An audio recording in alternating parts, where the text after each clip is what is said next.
السلام علیکم ورحمۃ اللہ وبرکاتہ۔ اعوذ باللہ من الشیطان الرجیم، بسم اللہ الرحمن الرحیم۔ عدل و انصاف اور رواداری کا ذکر کرنے کے بعد اللہ تعالیٰ اہل ایمان کو یاد دلاتے ہیں کہ ان پر اللہ کا یہ کس قدر عظیم کرم ہے کہ اللہ نے ان کے خلاف مشرکین کی تمام کارروائیاں بند کرا دیں، جبکہ حدیبیہ کے موقع پر اور دوسرے مواقع پر وہ مسلمانوں کے خلاف کوئی جارحانہ اقدام نہیں کر سکے۔ اس آیت کے مفہوم میں اختلاف ہے، لیکن اس بات پر اتفاق ہے کہ اس سے مراد وہ واقعہ ہے جو یوم حدیبیہ پر پیش آیا۔ اس واقعے کو حضرت عبداللہ بن عباس رضی اللہ تعالیٰ عنہ نے روایت کیا ہے کہ یہودیوں میں سے ایک گروہ نے نبی کریم صلی اللہ علیہ وآلہ وسلم اور آپ کے خاص صحابہ کو کھانے کی دعوت پر بلایا تھا اور خفیہ طور پر سازش کی تھی کہ وہ اچانک ان پر ٹوٹ پڑیں گے، ان پر حملہ کر دیں گے اور ان کو ختم کر دیں گے، اور اس طرح اسلام بھی ختم ہو جائے گا۔ لیکن عین وقت پر اللہ کے فضل سے نبی کریم کو اس سازش کا علم ہو گیا اور آپ صلی اللہ علیہ وآلہ وسلم دعوت پر تشریف نہیں لے کر گئے۔ مشرکین تو مسلمانوں اور رسول اللہ کے خلاف غداری کر کے غفلت پر ان کی لا علمی میں ان پر حملہ کرنا چاہتے تھے، مگر اللہ تعالیٰ نے ان کو مسلمانوں کے ہاتھوں میں قیدی بنا دیا۔ اس کی پوری تفصیلات سورہ فتح میں بیان کی گئی ہیں، انشاءاللہ وہ ہم بعد میں تفصیل سے اس کے بارے میں جانیں گے۔ یہاں یہ واقعہ یاد دلانے کا مقصد یہ تھا کہ مسلمانوں کے دل مطمئن ہو جائیں اور وہ ٹھنڈے دل سے سوچیں اور یہ یقین رکھیں کہ اللہ ان کا نگہبان ہے اور ان کا محافظ ہے، اور اللہ ان کی طرف بڑھنے والے ہاتھ کو پکڑ رہا ہے۔ اب یہاں مسلمانوں کو بتایا جا رہا ہے کہ جس طرح آج تم سے عہد لیا گیا ہے، اسی طرح کل یہی عہد بنی اسرائیل اور حضرت عیسیٰ علیہ السلام کی امت سے بھی لیا گیا تھا۔ کہیں ایسا نہ ہو کہ جس طرح انہوں نے اپنے اس عہد کو توڑ دیا اور گمراہیوں میں مبتلا ہو گئے، اسی طرح تم بھی اسے توڑ دو اور گمراہ ہو جاؤ۔ اور دوسرے یہ کہ یہود و نصارہ کو ان کی غلطیوں پر متنبہ کیا جائے اور انہیں اسلام کی طرف دعوت دی جائے۔ نقیب کے معنی نگرانی اور تفتیش کرنے والے کے ہیں۔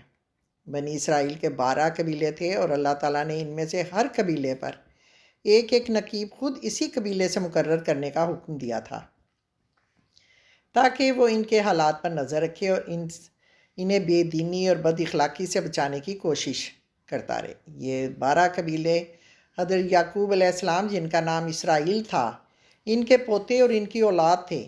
اللہ تعالیٰ نے بنی اسرائیل کے ساتھ جو معاہدہ کیا تھا وہ 2 فریقوں کے درمیان معاہدہ تھا۔ یہاں اللہ تعالیٰ فرماتے ہیں، میں تمہارے ساتھ ہوں۔ کس قدر عظیم عہد ہے! جس کی حمایت میں اللہ ہو، اس کے خلاف کون ہو سکتا ہے؟ اور جس کے ساتھ اللہ ہوگا وہ ہرگز راستہ نہیں بھولے گا، اس لیے کہ اللہ جس کا ساتھی ہو وہ ہدایت پر ہی ہوگا، اور پھر اللہ اس کے لیے کافی بھی ہوگا۔ وہ نہ تو پریشان ہوگا اور نہ ہی نامراد ہوگا۔ لیکن اللہ نے اپنی رفاقت کا، اپنے ساتھ کا یہ اعلان کسی خاص دوستی کی وجہ سے نہیں کیا، بلکہ یہ رفاقت ایک معاہدے کے تحت طے پائی ہے، بلکہ اس کی کچھ شرائط ہیں۔ پہلی شرط تو یہ ہے کہ وہ نماز قائم کریں گے۔ صرف نماز کی ادائیگی کافی نہیں ہے، بلکہ اس کا قیام اسی طرح ضروری ہے کہ اس کے پورے اصول اس کے اندر قائم ہو جائیں، اللہ اور اس کے بندے کے درمیان پورا رابطہ ہو۔ نماز انہیں تمام فحاشیوں سے روکتی ہے، تمام برائیوں سے منع کرتی ہے، وہ برے افعال اور منکرات کے ساتھ اللہ کے دربار میں حاضر نہ ہو۔ دوسرا، اللہ نے انہیں جو رزق اور دولت دی ہے، اس نعمت کا حق ادا کرتے ہوئے وہ زکوٰۃ کی ادائیگی باقاعدگی کے ساتھ کرتا ہو اور یہ خیال کرتا ہو کہ اصل مالک اللہ ہے۔ اور تیسرے، اس بات پر ایمان لانا کہ تمام رسول اللہ کی طرف سے آئے ہیں اور سب کے سب اللہ کا دین لے کر آئے ہیں، اور ان کی دعوت پر لبیک کہو اور ان کی مدد کرتے رہو۔ اب اللہ تعالیٰ فرماتے ہیں کہ یہ عام انفاق جو فرض کیا ہے وہ اللہ پر فرض ہے، یعنی جو شخص اللہ کی راہ میں اپنا مال خرچ کرتا ہے تو اللہ کئی گنا زیادہ انعام کے ساتھ اس کا مال اسے واپس کرنے کا اس سے وعدہ فرماتے ہیں۔ اس لیے جگہ جگہ قرآن پاک میں اللہ کی راہ میں مال خرچ کرنے کو قرض سے تعبیر کیا گیا ہے، بشرطے کہ وہ اچھا قرض ہو، یعنی جائز ذرائع سے کمائی ہوئی دولت خرچ کی جائے، خدا کے قانون کے مطابق اور خلوص اور اچھی نیت کے ساتھ خرچ کی جائے۔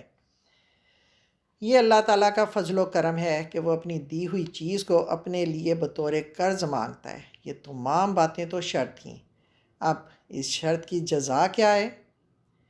پہلی جزا یہ ہے، فرمایا جاتا ہے اللہ تعالیٰ تمہارے گناہوں کو معاف کر دے گا۔ انسان تو خطا کا پتلا ہے، وہ برائی پر مائل ہو جاتا ہے، اگرچہ وہ بہت ہی نیک ہو پھر بھی کچھ نہ کچھ غلطی یا خطا ہو ہی جاتی ہے۔ اس کی خطاؤں کو معاف کرنا بھی اس کے لیے ایک بہت بڑا انعام ہے۔ اللہ تعالیٰ اپنے فضل و کرم سے اس پر کوئی باز پرس یا کوئی مواخذہ نہیں فرمائیں گے اور ان کو حساب سے ساکت کر دیں گے، اسے ڈیلیٹ کر دیں گے، کیونکہ جس نے ہدایت قبول کر لی ہو تو اللہ تعالیٰ اس کی چھوٹی برائیوں کو حساب لینے میں سختی نہیں کریں گے۔ پھر اس شرط کی جزا میں ایسے باغات آتے ہیں جن کے نیچے سے نہریں بہتی ہیں، اور یہ اللہ کا خاص فضل و کرم ہے۔ کوئی انسان اللہ کے اس درجہ فضل و کرم تک محض اپنے بل بوتے پر نہیں پہنچ سکتا۔ یہ محض اللہ کا فضل ہے جو کسی انسان کو اس مقام تک پہنچا سکتا ہے۔ اس عہد و میثاق میں ایک شرط یہ بھی تھی، مگر اس کے بعد تم میں سے جس نے کفر کی روش اختیار کی تو در حقیقت اس نے سوائے سبیل گم کر دی۔ سوائے سبیل یعنی رشد، صراط مستقیم، یعنی جس نے کفر کا راستہ اختیار کیا تو اب اس کے لیے کوئی ہدایت نہیں ہوگی اور نہ ہی وہ گمراہی سے واپس ہوگا، کیونکہ جب اس کے لیے واضح ہدایت ہو، اس کے ساتھ معاہدہ ہو جائے اور راستہ صاف نظر آئے اور اس راستے پر چلنے کی جزا کا بھی بتا دیا جائے تو اب اس کے خلاف ورزی کرنا لازماً گمراہی ہے۔ یہ تھا اللہ کا معاہدہ بنی اسرائیل کے نمائندوں کے ساتھ، اور یہ لوگ پوری قوم بنی اسرائیل کے نمائندے تھے۔ اس طرح گویا یہ معاہدہ بنی اسرائیل کے ہر فرد کے ساتھ ہو گیا، کیونکہ وہ سب اس کی نمائندگی پر راضی تھے۔ لیکن بنی اسرائیل نے اس معاہدے، اس عہد کے ساتھ کیا کیا؟ انہوں نے اپنے اللہ کے ساتھ کیے ہوئے اس عہد کو توڑ دیا۔ یہ ہم پہلے تفصیل سے پڑھ چکے ہیں کہ بنی اسرائیل نے اس عہد کو کیسے کیسے توڑا ہے۔ انہوں نے نبیوں کو ناجائز قتل کیا، انہوں نے حضرت عیسیٰ علیہ السلام کو قتل اور سزائے موت دلوانے کی سازش کی، انہوں نے اپنی کتاب تورات میں رد و بدل کیا، انہوں نے اپنی شریعتوں کو بھلا دیا اور کسی بھی شریعت کو نافذ نہیں کیا۔ انہوں نے آخری نبی کے بارے میں نہایت ہی مکارانہ اور غیر شریفانہ موقف اختیار کیا۔ انہوں نے رسول اللہ کے ساتھ خیانت کی اور حضور کے ساتھ کیے ہوئے معاہدوں کی خلاف ورزی کی، اس لیے وہ اللہ کی ہدایت سے نکل گئے، ان کے دل سخت ہو گئے اور وہ اس قابل نہیں رہے کہ وہ ہدایت قبول کر سکیں، کیونکہ انہوں نے اپنی کتاب میں اپنی مرضی کی چیزوں کا اضافہ کر دیا اور یہ ظاہر کیا کہ یہ سب کچھ اللہ کی طرف سے نازل ہوا ہے، حالانکہ انہوں نے ان آیات کا مفہوم اپنی مرضی کے ساتھ بدل دیا۔ اس طرح انہوں نے اللہ کے احکام کو بھلا دیا۔ اب حضور صلی اللہ علیہ وآلہ وسلم کو خطاب کر کے آپ کو بتایا جاتا ہے کہ مدینہ کو اسلامی معاشرے میں یہودیوں کے حالات کیا ہیں۔ کہا جاتا ہے کہ وہ ہمیشہ خائن رہیں گے اور وہ نبی کے ساتھ کبھی بھی باز نہیں آئیں گے۔ وہ کئی بار عملی طور پہ خیانت کا ارتکاب کرتے رہے ہیں، جب تک وہ مدینہ میں رہے وہ آئے دن کچھ نہ کچھ کرتے رہے ہیں۔ بنی اسرائیل پر جو گزری اس کی پوری داستان اللہ تعالیٰ نے امت کو سنائی، کس طرح وہ ملعون ہوئے، رائندہ درگاہ ہوئے، سنگ دل بن گئے، انہوں نے اللہ کے ساتھ اپنے عہد و پیمان توڑے۔ یہ سب داستان اس لیے بیان کی گئی ہے کہ یہ امت یعنی ہم سب اللہ کے ساتھ کیے ہوئے عہد و پیمان کو نہ توڑیں، تاکہ اس کا انجام بھی وہ نہ ہو جائے جو اللہ کے ساتھ کیے ہوئے عہد کو توڑنے والے کا ہوتا ہے۔ ہر اس شخص کا ہوتا ہے جو اپنی بات سے پھر جاتا ہے، اور بہت کم لوگ ایسے ہوتے ہیں جو اس عیب سے بچے ہوئے ہیں۔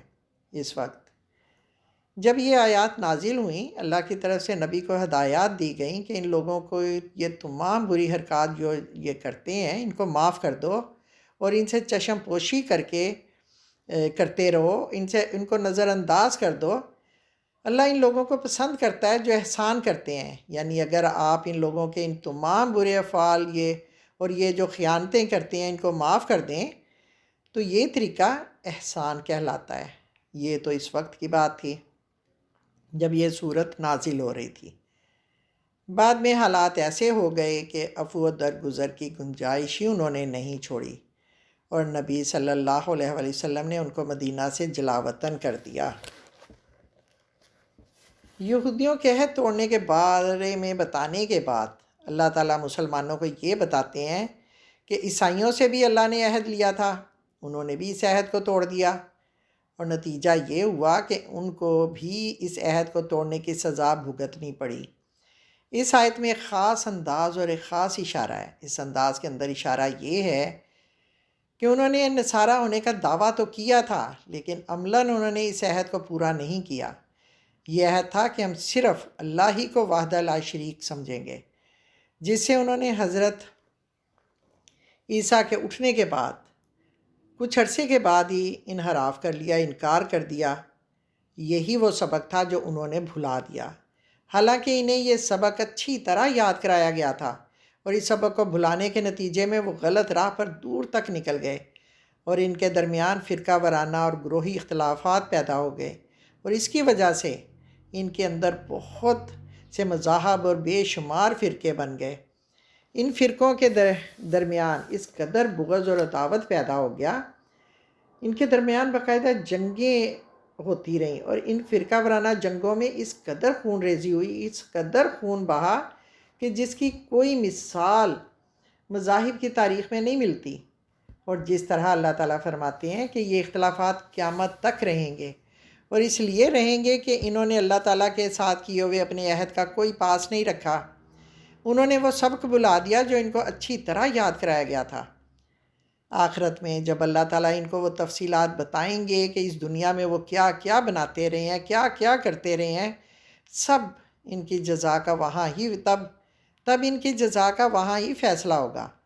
تب اس وقت اللہ تعالیٰ ان کی تمام باتوں کو ان کے سامنے رکھ کر ان کو خوب شرمندہ کریں گے، اور پھر ان کو سزا دیں گے۔